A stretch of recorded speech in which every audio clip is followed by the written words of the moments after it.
Hello hi जय जगन्नाथ सांग मैंने केमती अच्छा आशा करছি ଆପଣ समस्त बहुत भलରେ ଥିବେ ମୁଁ भी बहुत भलରେ ଅଛି।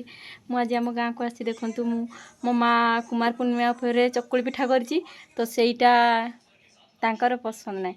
ଦେଖନ୍ତୁ ମୋ ମା ତାଙ୍କ ଜଇଁ ପାଇଁ କାକରା ପିଠା ତିଆରି କରିଛି। ଚାଲନ୍ତୁ ଦେଖିବା ମୋ ମା କେମିତି ତିଆରି କରିଛନ୍ତି। ଦେଖନ୍ତୁ ମୋ ମା ଆମର ଖଳି ପୁରା ରେଡ଼ି ହେଇଛି ଚୁଲିରେ। ତ ମୋ ମା ଏଠି ବେଲୁଛନ୍ତି। मत कि आसेरी मुझे माने खलटा को चकटी दूची नरम हम पिठाटा सफ्ट हाँपाई देखु चलती काकरा पिठा बहुत निआरा। तो मुझे सब करें तो आज आम गाँव को आसी मो माँ कर दौरान देखिया है केमती जना ठीक अच्छे।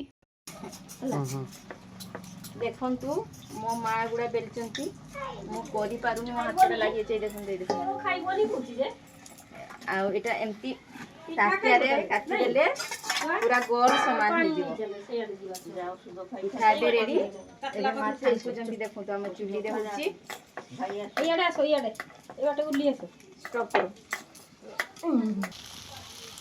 देखंतु केमती छणा होची केमती बेबुल सब्जी फुलुची बहुत बढ़िया सॉफ्ट हेची।